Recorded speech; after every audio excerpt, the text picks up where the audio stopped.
What is going on, guys, and welcome back to another video. In this one, I am going to be reacting to another video that is pretty disturbing, so tune in. Crazy, you saw how much money she makes, and it's like, I'm a rapper. My girl makes the same as me. It's pretty cool.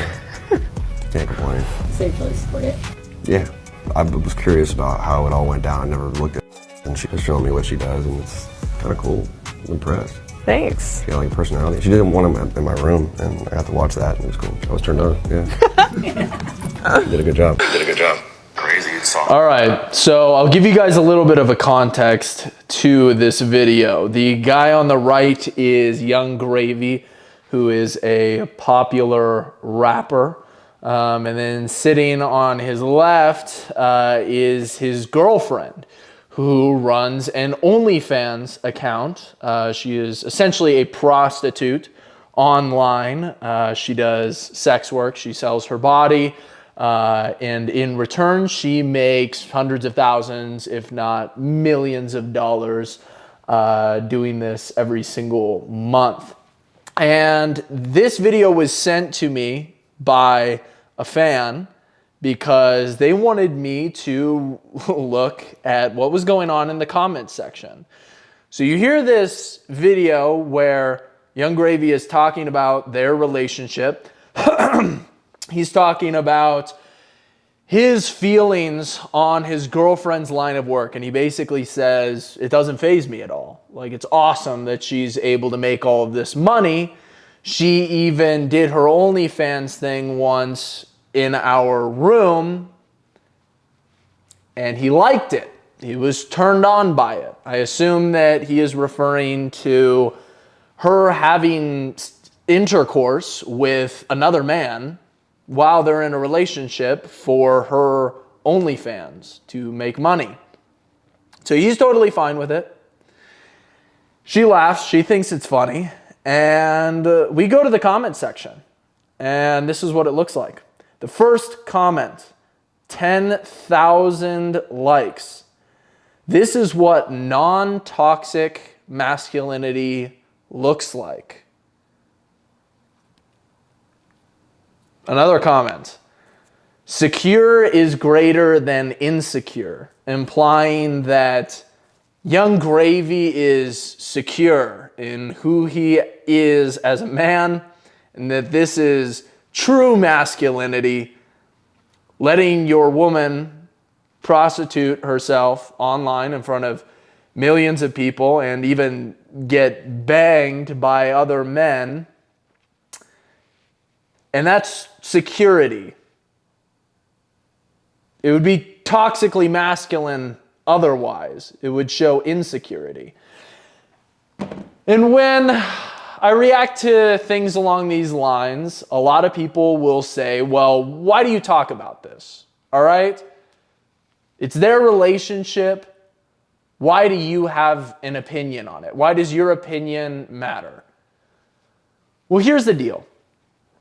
Even if, it's okay for them to be in this kind of relationship, if both parties are consenting, we're in America. It is legal for this to happen. It is allowed, and that's okay. But at the same time, this comment section shows exactly how modern masculinity is devolving. It shows exactly where masculinity is headed.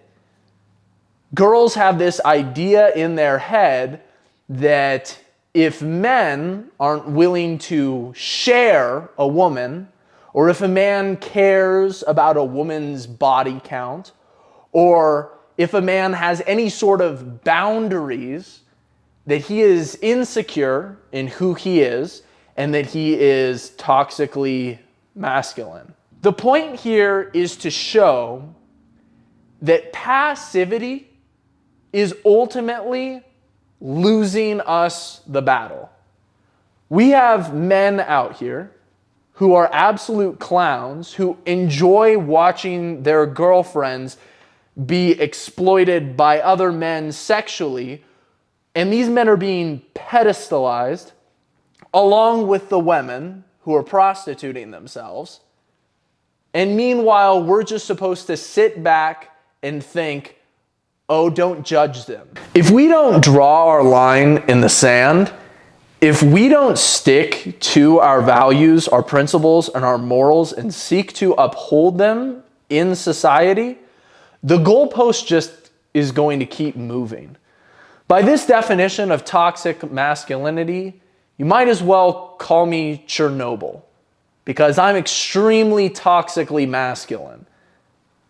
If toxic masculinity involves not wanting your woman to show her body for millions of other men to see just in order to make money, if modern masculinity represents not letting your woman go out and have sex with other men, even if it's for money, I'm not going to be a part of it. I'm going to be toxically masculine. And even though some people may say, oh, well, this is just an extreme example of a couple who's doing extreme things, these people are being put on a pedestal. These people are being praised for their relationship. This type of stuff is getting promoted to kids, to young men. Do you not see a problem with this? This is why I call this the war for the souls of men. And the war for the souls of men is going to be lost through passivity. The war for the souls of men is going to be lost when men decide to sit back and just say, oh, they can do whatever they want. It's not that big of a deal. And then we have younger men growing up in a society where stuff like this is completely normalized. It's degenerate. It's disgusting. These people have never controlled a bodily urge in their life. People are going to call you hateful. People are going to call you rude. People are going to call you a bigot. People are going to slander you for simply holding an opinion about this subject. They say, be more open-minded. Well, I tell you, these people are so open-minded that their fucking brains fell out. This video perfectly encapsulates how masculinity is declining, where masculinity is headed. And the exact purpose of this channel, the exact purpose of the videos that I have been putting up on a daily basis is to combat this exact thing. I encourage men to take a stand. Call this stuff out for exactly what it is. Degeneracy.